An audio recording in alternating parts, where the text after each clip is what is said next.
Voltamos agora a falar sobre energia com o professor Luiz Pinguelli Rosa. Professor Pinguelli, na sua opinião, focando um pouco em renováveis, a tecnologia solar aqui no Brasil está atrasada? Porque a gente sente até uma reação um pouco da operação do sistema em geração distribuída, porque... Pois é, aí é o problema. A solar, a vocação dela é ser distribuída. E aí as empresas têm uma certa resistência, tem que ser um novo modelo de negócio, em que você financie o consumidor para colocar os geradores, as células fotovoltaicas, ou se for o caso, aquecimento de algum fluido. Mas o mais promissor é a célula fotovoltaica, cujo preço tem caído bastante. Ela ainda é mais cara do que a eólica ou a hidrelétrica, mas se você comparar com o preço ao consumidor da energia, que alcança aí R$400 por megawatt-hora, elas são viáveis ao consumidor. Mas para isso é preciso uma política, porque o investimento é alto. Mesmo para a classe média, é caro o investimento para uma boa instalação solar, com alguma acumulação de energia, que encarece, porque à noite não tem sol, você tem que ter uma acumulação, ou quando chove, sairia 30 mil, 40 mil reais numa família. É muito, mesmo a classe média é muito. É melhor comprar energia, claro. Mas se você fizer as contas, se houvesse um sistema de financiamento, depois se pagando na conta de luz, e um esquema que já é permitido de usar o excedente de energia solar para a rede, isso muda tudo, inclusive tecnologicamente. Tem que entrar aí o conceito de smart grid e fazer um investimento para isso, né? E o planejamento, pensar nessa geração distribuída de um modo diferente do que se pensa na geração centralizada. Mas há alguns empreendimentos de geração solar centralizada, né? Mas não acho a melhor maneira, embora esteja havendo. A solar é mais cara que a eólica. A eólica entrou, você veja, a eólica lá no tempo do Proinfra, no tempo lá que eu estive na Eletrobras, era muito cara, a eólica do Proinfra. Mas a eólica agora é páreo com a termoelétrica a gás natural. Entendeu? Caiu violentamente no Brasil o preço da eólica. E por isso aumentou. A eólica já iguala a potência de Belo Monte. Há muito tempo ultrapassou a potência nuclear, levando em conta projetos e instalações que já estão operando. Houve algum descompasso com a transmissão de energia, né? Fizeram-se alguns geradores eólicos sem ter a transmissão. Há problemas de gestão tecnológica por causa de harmônicos, mas isso tudo é resolvido com a tecnologia. E eu acho que a eólica é muito promissora no Brasil. A solar é preciso uma outra política. Agora, além da solar e eólica, o que você imaginaria que seria a próxima tecnologia? Quer dizer, a parte de biomassa, eu acho que nós poderíamos incrementar um pouco mais aqui no Brasil, não sei a sua opinião. Mas qual que você acha que é a próxima tecnologia que você acha que está mais perto? É a biomassa mesmo, o melhor uso do bagaço da cana, que é muito desperdiçado ainda, usar geração nas usinas de etanol, mas para isso é preciso que o etanol recupere, né? Porque a política de preço de gasolina de anos recentes derrubou muito a indústria do etanol no Brasil, né? Várias usinas fecharam, o etanol ficou a um preço inviável comparado com a gasolina. Agora isso já está equacionado e recuperando-se o etanol, como tende a acontecer, você pode usar melhor o bagaço para geração elétrica. e o outro é o lixo urbano. O resíduo de todo tipo, mesmo agrícola, né? Há o exemplo de Itaipu, que tem um programa bem interessante de utilização de resíduos animais, biogás, de pequenos animais para biogás, para geração. Isso é um exemplo, né? Mas pode ser expandido para o país.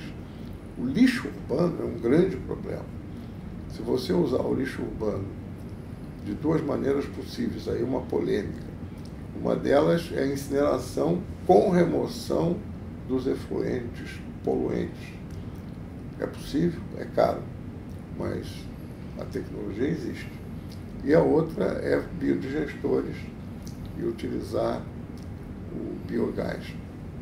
Um programa de geração elétrica com lixo urbano. Depois vem as outras mais exóticas. Nós aqui na COP trabalhamos com ondas do mar. Fizemos um gerador lá no Ceará, funcionou durante alguns anos, já está desativado, mas foi um bom aprendizado.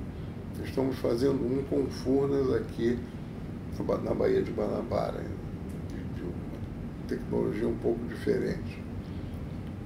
É claro que há muitas outras formas de energia. Quando se fala em energia alternativa, você tem o uso do hidrogênio, que podia ser gerado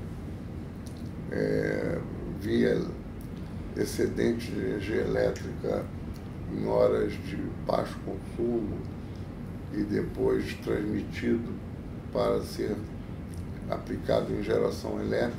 O hidrogênio é um vetor potencial para isso. Enfim. É uma análise hoje que quem teria que puxar isso é o planejamento. E quanto à criação da EPE, o objetivo era puxar isso. E muitos dizem que a EPE ficou muito fechada em si mesma, quer dizer, ficou uma empresa muito voltada a leilões, mas esses estudos, que sabemos que eles desenvolvem muitos estudos, mas ficou muito fechado, talvez tivesse que ter uma outra modelagem. O que você acha? Quer dizer, a ideia da criação da EPE foi uma ideia do novo modelo, de, novamente, o Estado, vamos dizer, induzir e controlar ou induzir novos projetos em... A EPE foi uma boa coisa da reforma do governo Lula. A melhor foi a criação da EPE, porque se voltou ao planejamento. E ela tem tido um papel importante. E o modelo de leilões é que a iniciativa privada assuma o controle, como nós já falamos aqui, dos empreendimentos. Mas o planejamento da EPE tem sido bem feito, embora na questão de energias alternativas talvez pudesse haver uma departamentalização da EPE, criando um setor específico com mais apoio para essa área. E outra coisa, eu acho que não é a EPE pura. Teria que se pensar uma mudança onde a Eletrobras tivesse um outro papel na execução e a EPE no planejamento. Eu acho que a volta do planejamento com a EPE foi correta. Agora, entrando na questão Petrobras. A Petrobras hoje está numa encruzilhada, uma dívida muito grande. A lenda tem os planos de negócio da própria Petrobras desses últimos anos. Ficamos pensando, será que não teve um plano B, quer dizer, considerar sempre o petróleo a $100 o barril, e o endividamento ficou muito crescente. Enfim, ela está numa situação complicada. E agora o marco regulatório, quer dizer, ela ser operadora, participar com 30% como operadora nos contratos, e mesmo o marco da partilha e conteúdo local, isso pode virar baila de ser alterado. O que você pensa disso? Já está colocado pelo novo presidente, que assumiu ontem, por acaso. O discurso dele é um discurso neoliberal. Voltamos ao tempo do governo Fernando Henrique Cardoso. Ele se coloca contra o conteúdo nacional obrigatório, ele se coloca contra o sistema de operação exclusiva, com participação em 30% da Petrobras nos campos do pré-sal. Enfim, eu vejo nele, ele coloca que a Petrobras deve ser uma empresa voltada para si própria. Não tem sentido. O Getúlio Vargas se suicidou, em parte por causa do projeto de criar a Petrobras, que era o ponto mais radicalizado da polêmica com a antiga UDN, que está no poder através do PSDB, nesse governo provisório, que é capaz de deixar de ser provisório. E eu acho que a Petrobras já cometeu muitos erros do governo. Ela vai muito bem na produção, na exploração. O pré-sal já atingiu 1 milhão de barris num prazo recorde. A tecnologia ela conseguiu dominar. Essa vantagem é que justifica ela ser a operadora exclusiva, para não perder a vantagem comparativa da tecnologia. E porque o Brasil não precisa virar uma Venezuela, uma grande exportadora de petróleo. É um outro erro do novo presidente, pelo discurso que ele falou, a expectativa de grande exportação de petróleo. Eu acho que isso fará mais mal do que bem ao Brasil. Agora tem que equacionar o problema da dívida, e aí ela tem origem em erros, não só da roubalheira, também principalmente do refino.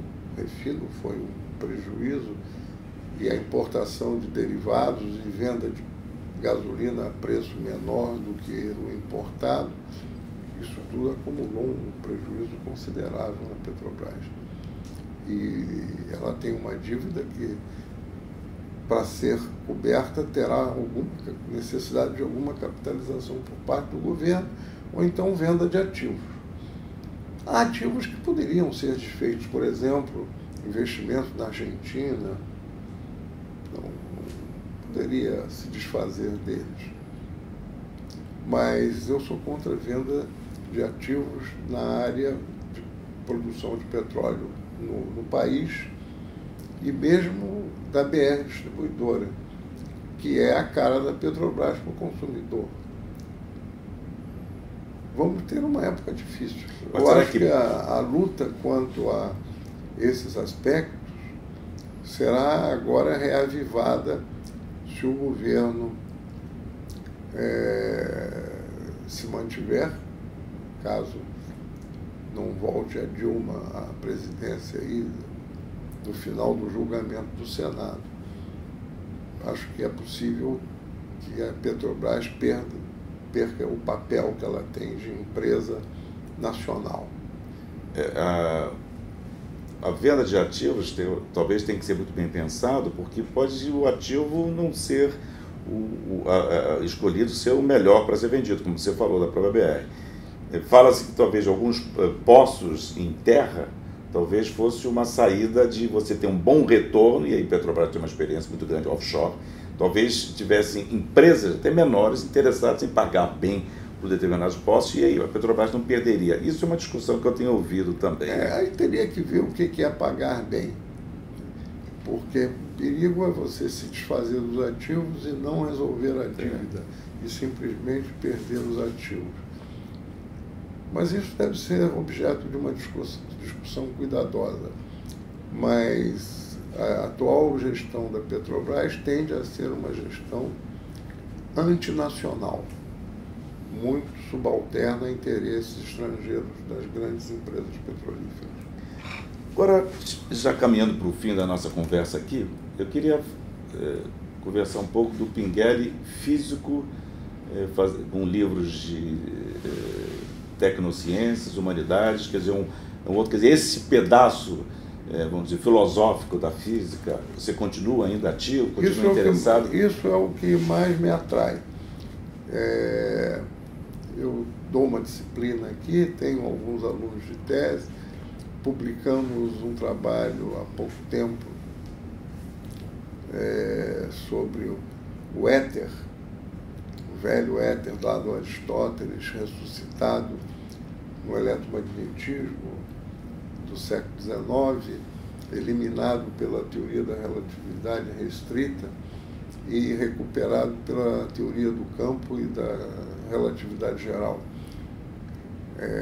E isso me diverte muito. Tenho um trabalho com alguns colegas, tenho um curso de História da Ciência e da Técnica e Epistemologia, que eu participo. Não é da COP, ele nasceu na COP, mas foi transferido, ele é um curso da universidade. E estamos escrevendo um novo paper sobre o Boltzmann, brigando com o editor da revista. Apesar de 3 referees, 2 darem um parecer favorável e elogioso ao artigo, teve um terceiro que não concordou, e com isso criou-se uma polêmica se vai publicar nesta revista ou não vai, uma revista internacional, e isso me diverte. Eu tive um tio falecido, era um cientista, mas muito voltado à farmácia, à química, que dizia que quando o dia a dia, a política virava uma politicagem, o melhor era partir ou para a poesia, ler poesia, ou grandes autores, ou entrar na sua profissão, na filosofia da sua profissão. Então eu acho que o momento é esse, né? A poesia eu não tenho talento, né? Mas eu acho bonita. Estava vendo até ontem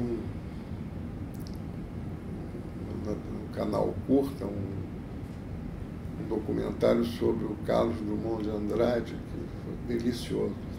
Mas essa eu não tenho talento, só para ler. Agora, filosofia da ciência eu sempre me interessei. Desde o tempo da universidade eu tive esse interesse, em paralelo. Mas depois a profissionalização me fez me dedicar mais à questão da energia. Mas eu nunca deixei de dar aula de física. E eu dou aula abordando aspectos da história e da filosofia da física junto, aqui no PPE. Eu senti que nesse momento seus olhos brilharam quando falou sobre esse assunto. Mais divertido. Mais divertido. Não tem corrupção. Agora, para terminar, Pinguelli, na sua opinião, o Brasil é maior que o abismo? Eu não tenho dúvida. A gente vai superar essa fase. O Brasil tem que escolher o caminho. Eu acho que o Lula fez uma coisa ótima no Brasil quanto a tirar uma camada da população da miséria e dar a eles uma vida dentro da sociedade, com condições de comprar, consumir, viajar de avião, e isso deve ser preservado. Eu acho que mesmo esse governo com feições neoliberal não terá coragem de acabar com tudo, mas pode piorar muito. Então a gente tem que brigar mesmo no campo político para um governo nacional. Não é só uma coisa de esquerda, mas um governo que seja voltado para construir um Brasil melhor para os brasileiros. Isso talvez merecesse um grande debate nacional, porque o discurso que está aí não é esse. É um discurso de abrir o Brasil, mudar a política externa. Você vê que uma das primeiras ações desse governo foi mudar o embaixador nos Estados Unidos, botando lá um sujeito adequado aos interesses americanos. Isso é o fim da picada. Ótimo. Muito obrigado pela oportunidade.